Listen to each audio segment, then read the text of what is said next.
ሰላም ጤና ይስጥልኝ እንዴት ናችሁ? እኔ በጣም ደህና ነኝ እግዚአብሔር ይመስገን። እኔ ግን ያልገባኝ ነገር አለ። ቴዲ ከሀይሚዬ ወይንም ደግሞ ከቡራ ምንድነው የሚፈልገው? ፍላጎቱ ምንድነው ነው የኔ ጥያቄ። ደግሞ ደጋግሞ እየመጣ ለምንድነው የሚበጠብጣቸው? እስኪ ሁላችሁም እንደኔ አስባችኋለሁ። እኔ ግን ያሰብኩት ምን እንደሆን ታውቃላችሁ? ያቺ የብሩኬ ጓደኛ የተባለችው ይመስለኛል እየላከች የልጆቹ ህይወት እንዲበጠበጥ የምታደርገው ማለት ነው። ስለዚህ ሀይሚዬ ቡራዬ ማስቀረት የማትችሉ ከሆነ ለምን ይሄንን ልጅ ማለት ነው አትከሱትም? ክሰሱት። ከእናንተ ፍላጎት ውጪ ቤታችሁ እየመጣ የሚረብሻችሁ ከሆነ መክሰስ ትችላላችሁ እኮ። ለምንድን ነው ዝም የምትሉት? እኔ ግራ ገባኝ። አሁን ድብድቡ ምናምን ምናምን ምንም ፋይዳ የለውም።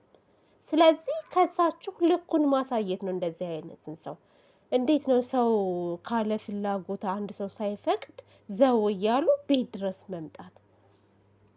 ይሄ ልጅ እኮ አሁን በዛ በድብድብ መሀል አንዱ ተነስቶ የሆነ ብርጭቆ ቢወረውር የሆነ ነገር ቢደረግ ጭራሽ ወንጀለኛ ነው የምትባሉት እናንተ ማለት ነው። ራሱ ወንጀለኛ ሆኖ ሰው ቤት መምጣት ወንጀለኛ ሆኖ፣ ግን እናንተ በምትደባደቡበት ሰዓት እሱ ልጅ ቢጎዳ ወንጀለኛ ተብላችሁ ወደ ከርቸሌ የምትገቡት እናንተ ናችሁ። ስለዚህ የሆነ መፍትሄ ፍጠሩ፣ ተነጋገሩና ማለት ነው። በጣም ከባድ ነው። ለማንኛውም ዛሬ እንግዲህ ፍፄና ሄኖክ ወደነ ቡራ ቤት አቅንተው ነበረ። ያው ብሩኬ ናሞስ ስለነበረ ለመጠየቅ ማለት ነው። ቡራዬ ለማንኛውም ተሽሎክ እንደዚህ ደህና ሆነክ በመምጣትህ በጣም ደስ ብሎኛል።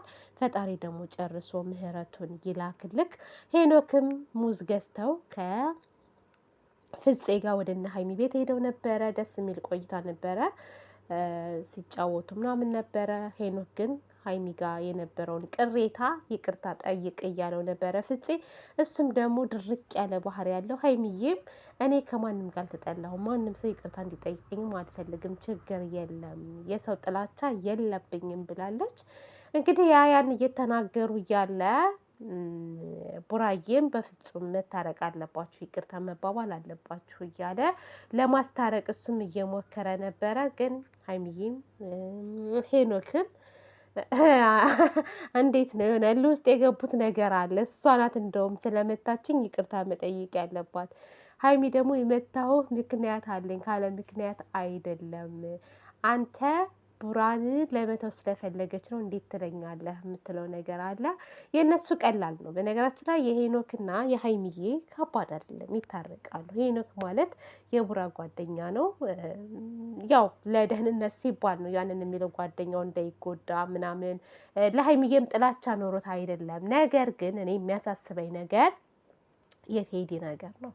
ቴዲ እኔ ጤነኛ አይደለም ወይ? ቤተሰብ እንዴት ነው አንድ ሰው እዚህ ጋር ለመደባደብ ጥላቻ ያለው ሰው ቤት እንዴት ነው የሚመጣው?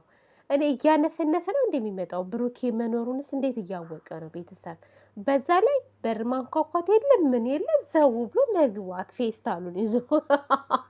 አመጣጡ ግን ቡራዬ ሊጠይቀው ይመስለኛል።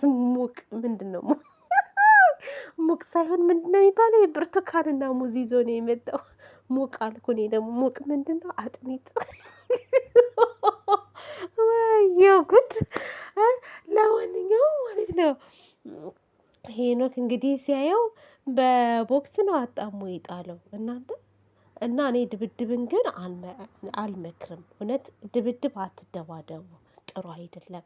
ምክንያቱም በድብድብ መሀል ይሄ ልጅ አይኑ ቢመታ፣ አፍንጫው ቢመታ፣ ደም ቢፈሰው ምን ቢለው ተያይዛችሁ ወደ እስር ቤት ነው የምትገቡት። እና ጥንቃቄ ማድረግ አለባችሁ። ይሄንን ልጅ ቀስ ብላችሁ ከእናንተ ማራቅ አለባችሁ። ወይንም ደግሞ ምንድን ነው ቴዲ ከሀይሚ ወይንም ደግሞ ከብሩኬ ምንድን ነው የምትፈልገው ብላችሁ ተረጋግታችሁ አናግሩት። እሱን ስታዩት እናንተም ግልፍ ግልፍ ትላላችሁ። ግልፍ ማባረር ማስወጣት ሳይሆን ቁጭ አድርጉትና ማለት ነው ምንድን ነው ፍላጎትህ? በቃ ከሀይሚ ጋር ከሆነ ፍላጎት ያለው እስኪ ጠይቁት በደንብ። ወይንም ደግሞ ከቡራ ጋር ከሆነ ወይንም ደግሞ ተልኮም ከሆነ የመጣው አስጨርሱት። በጣም አስቸጋሪ እኮ ነው ቤተሰብ፣ ከባድ ነው። በዛ ላይ ደግሞ እንደዚህ አይነት ነገር ምን አይነት ሾካካ ነው? እየተንሸዋከከ ይመጣል እንዴ? ዋይ አይ በፍጹም አይደረግም። የሚደረግ ነገር አይደለም። እኛ ተስተካከለ ቡራ ሀይሚ ጋር ሄዶ በመኖሩ ደስ ብሎን እሷን ብቸኛ አትሆንም ከዚህ በኋላ ማንም እየመጣ ቤቷ ዘው ብሎ አይገባም ብለን ስናስብ ጭራሽ ሌላ ጦርነት። አሁን ቡራ ደግሞ ሌላ ነገር ነው የሚጠረጥረው ወይ ሀይሚና ብላው ወይ የሆነ ነገር ምናምን ብሎ አሁን እሱ ደግሞ ጓ ይላል። ብቻ እኮ ከባድ ነው፣ አስቸጋሪ ነው። ምን አይነት ጉር ነው እናንተ? እውነት በሰው ህይወት ግን እየገባችሁ የምትበጠብጡ ሰዎች እንደው ልቦና ይስጣችሁ ነው የምለው። ልቦና ይስጣችሁ ወይ የእናንተ ህይወት አያምር። እኔ ምን አይነት ቁጣ እንደሆናችሁ አላውቅም። እና ቴዲ እባክህ እባክህ ዞር በደላቸው፣ በቃ ዞር በል። አንተ ወጣት ነህ። በነገራችን ላይ ቆንጅዬ ነው ቴዲ። እኔ ዛሬ ነው በደንብ ያየሁትና ቆንጅዬ መለሎ ደስ የሚል ልጅ ነው። ግን ምን ለክፎት ነው? ምንድን ነው የተለከፍኩ አባቴ? ፎንቃ ያዘህ ወይስ ምንድን? እስኪ አስረዱት እናንተ። ቀስ ብላችሁ ለምን ደግሞ አታስረዱት? እሱ ሲመጣ ትጮሃላችሁ ሁላችሁም ተያይዛችሁ። ሄኖክም ወደ ድብድብ ገባ። ጥሩ አይደለም እኮ ተረጋጉ ሁላችሁም። ሶስት ወጠምሻዎች ማለት ነው። ሶስት ወጠምሻዎች ለመደባደብ አሁን መነሳት የለባችሁም። ቁጭ በል ብላችሁ እስኪ አናግሩት ምን እንደሚፈልግ። ሀይሚዬ እኮ በመሀል ላይ ግራ ተጋባች። ማንን ተያዝ? ብሩኬን ተያዝ? ሄኖክን ተያዝ? ፍፄን ተያዝ? ማንን ተያዝ? ወይስ ቴዲን ተያዝ? ግራ ተጋባች። ምክንያቱም የሆነ እንዳይጎዳዱ ብላ ማለት ነው። ስለዚህ ልጅቷንም ደግሞ በመሀል ላይ አታሰቃዩዋት። ስለዚህ መፍትሄ ፍጠሩ። መፍትሄ ፈጥራችሁ ነገሩ እንዲፈታ አድርጎ እሺ ፕሊዝ። እና ቴዲ እባክህን ፍላጎትህን በስርዓት ተናገር ነው የምለው።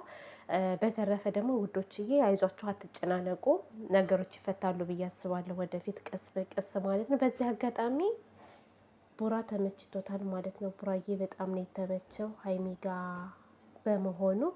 ያው እንግዲህ እያጎራረሰች የሚጠጣውንም እያጠጣች ምን እያለች በደንብ እየተንከባከበችው ነው የምትገኘው በዚህ ሰዓት ላይ እና አምሮበታል። በጣም ተመችቶታል። ቡራ ከዛ ቤት ነቅ ማለት የለብህም ግን ቴዲ የሚባል ማለት ነው ቴዲ የሚባል ተንከሲስ ማባረር አለብህ። በድብድብ አይደለም፣ በድብድብ ሳይሆን ተነጋግራችሁ ምናምን ሰላም ፈጥራችሁ ምናምን በመጣበት መንገድ ቢመለስ ወይንም ዩቲዩብ ፈልጎ ከሆነ ደግሞ ዩቲዩብ ክፈቱለትና ይሄድ ማለት ነው። አለቀ በቃ። እኔ እንደዛ ነው የምለው። ከዛ ውጪ ይዞት የመጣው ሴራ ካለ ሴራው ይጋለጥልን ሴራው። ጥቅም ፈልጎ ከሆነ ዩቲዩብ ይከፈትለት። ሴራ ይዞ ከመጣ ሴራው ይጋለጥ ካለ በለዛ ግን መጥፎ ነው፣ ለሱም ጥሩ አይደለም። እና ውዶቼ ማሮቼ፣ ለማንኛውም ለዛሬ ይሄንን ይመስላል። በሌላ ቪዲዮ እስከምንገናኝ ድረስ መልካም ጊዜ ይሆንላችሁ። ወዳችኋለሁ፣ አከብራችኋለሁ። ባይ ባይ።